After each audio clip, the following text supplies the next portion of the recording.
Olá, esta será a apresentação para o relato de experiência de monitoria em eletromagnetismo no curso de Engenharia Civil, Planejamento e Resolução de Atividades, em que o monitor sou eu, José Matheus Silva Pereira, e o professor orientador foi Mário Henrique Gomes Pacheco.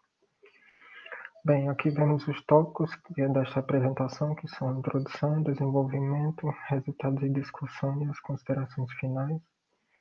E aqui, inicialmente, a introdução. Bem, eu, como já disse, fui monitor, no caso de eletromagnetismo, no período de abril a dezembro de 2020, pelo PID, Programa de Iniciação à Docência, na UFCA, no curso de Engenharia Civil. E o objetivo principal dessa monitoria era de relatar atividades para o professor, além de colaborar com o conhecimento dos alunos e estudar assuntos tratados na disciplina em questão.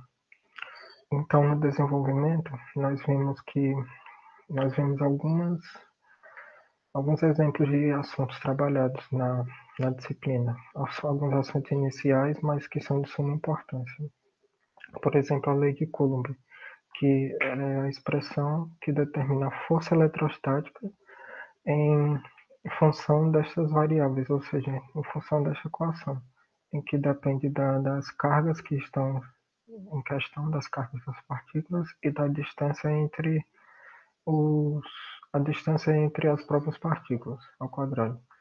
E ao mesmo tempo tem essa constante aqui, em que ε0 é a constante de permissividade do vácuo, é assim chamada.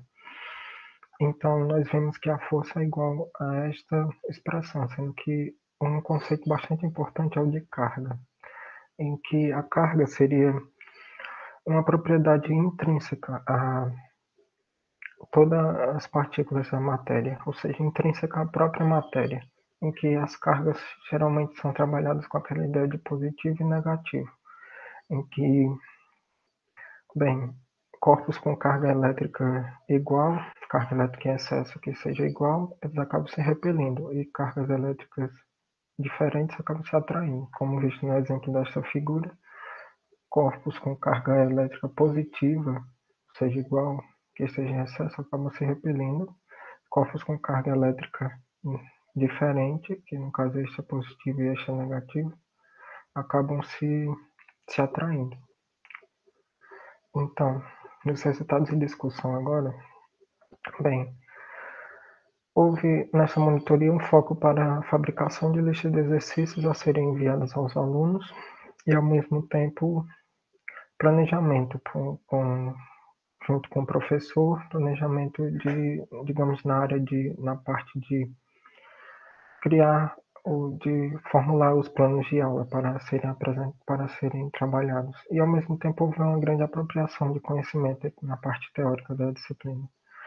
E esses foram os focos da monitoria, pois não houve contato direto com os alunos, pois, apesar de ser divulgado em horário de aula virtual, os horários da monitoria, nenhum aluno compareceu, provavelmente devido às dificuldades com relação à pandemia e ao próprio ensino remoto. Porém, mesmo sem o comparecimento dos alunos, isto não atrapalhou as atividades da monitoria.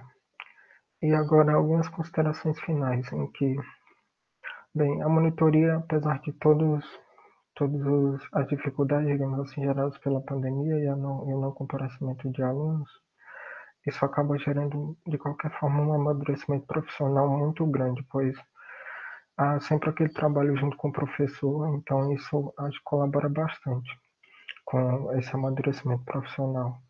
E com relação à troca de aprendizado entre aluno e monitor, bem, isso também é algo muito importante, pois eu, como na verdade já fui monitor em um ano anterior, e pude perceber isso com maior intensidade, já que em 2020, no meu caso, não houve presença de alunos, mas eu no ano anterior pude perceber isso